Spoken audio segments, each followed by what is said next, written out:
Party നേതാക്കളെ, സഹോദരി സഹോദരന്മാരെ, സുഹൃത്തുക്കളെ, പാർട്ടിയുടെ 24ാം കോൺഗ്രസിൻ്റെ മുന്നോടിയായി നടന്ന സംസ്ഥാന സമ്മേളനം വരെയുള്ള സമ്മേളന പരിപാടികളെല്ലാം വളരെ ആവേശത്തോടു കൂടിയാണ് പൂർത്തീകരിക്കപ്പെട്ടിട്ടുള്ളത്. കേരളത്തിൻ്റെ രാഷ്ട്രീയ ചരിത്രത്തിൽ ഒരു നാഴികക്കല്ലാവാൻ പോവുകയാണ് 24ാം പാർട്ടി കോൺഗ്രസിൻ്റെ മുന്നോടിയായുള്ള കൊല്ലം സംസ്ഥാന സമ്മേളനം. 1956 കേരളത്തിലെ കമ്മ്യൂണിസ്റ്റ് പാർട്ടി ഐക്യ കേരളം രൂപം കൊണ്ടാൽ കേരളം എങ്ങനെയായിരിക്കണം എന്നതിനെ സംബന്ധിച്ച് ജൂൺ മാസം ചേർന്ന പാർട്ടി സംസ്ഥാന കമ്മിറ്റി സംസ്ഥാന സമ്മേളനം വ്യക്തമായ ഒരു രൂപരേഖ തയ്യാറാക്കിയാണ് 1957 തെരഞ്ഞെടുപ്പിനെ തുടർന്ന് ചരിത്രത്തിലാദ്യമായി കമ്മ്യൂണിസ്റ്റ് പാർട്ടി സ്വതന്ത്രന്മാരും ചേർന്ന് ഗവൺമെൻറ് ലോകത്തിലാദ്യമായിട്ട് രൂപീകരിക്കുന്നു.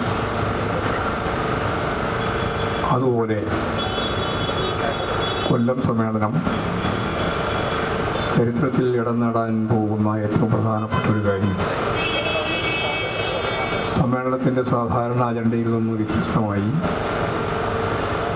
ഈ കേരളത്തെ പുതുക്കി പണിയാൻ, ഒരു നവ കേരളം സൃഷ്ടിക്കാൻ, വികസിതവും അർദ്ധവികസിതവുമായ 400 വർഷക്കാലത്ത് വികാസം നേടിയിട്ടുള്ള ലോകത്തിലെ മറ്റു ചില രാജ്യങ്ങളോടൊപ്പം കേരളത്തിലെ ജനങ്ങളുടെ ജീവിത നിലവാരം ഉയർത്തുക എന്ന ലക്ഷ്യം വെച്ചുകൊണ്ട്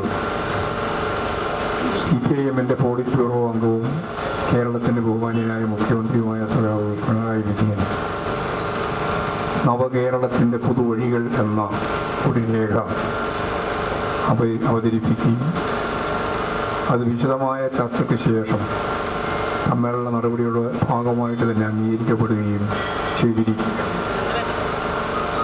കേരളത്തിൻ്റെ ചരിത്രത്തിലാദ്യമായിട്ടാണ് ഇടതുപക്ഷ മുന്നണി ഗവൺമെൻറ് 2ാം ടേം പൂർത്തിയാക്കാൻ പോകുന്നു.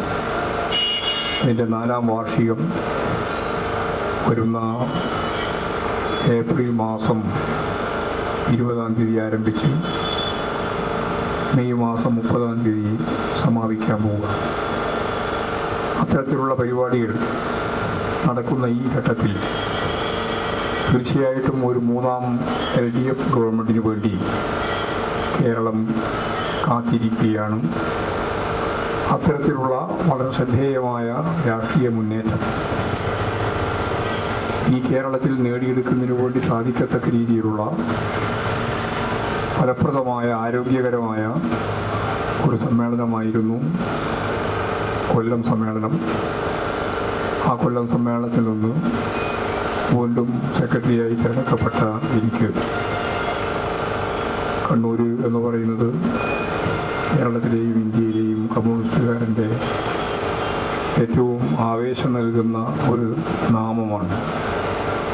ആ കണ്ണൂരിൻ്റെ മണ്ണിൽ നിങ്ങൾ നൽകിയിട്ടുള്ള സ്വീകരണ പരിപാടിക്ക് പാർട്ടിയെ കൂടുതൽ ശക്തിയുള്ള, കരുത്തുറ്റ, ഉൾക്കരുത്തുള്ള, മൂല്യമുള്ള പ്രസ്ഥാനമാക്കി രൂപപ്പെടുത്താൻ സഹായകരമായ രീതിയിലൊന്നാവുമെന്ന് മാത്രം ചൂണ്ടിക്കാണിച്ചുകൊണ്ട് നിങ്ങൾ നൽകിയ സ്വീകരണത്തിന് നന്ദി രേഖപ്പെടുത്തിക്കൊണ്ട് ഞാൻ എൻ്റെ വാക്കുകൾ ഉപസംഹരിക്കുകയാണ്.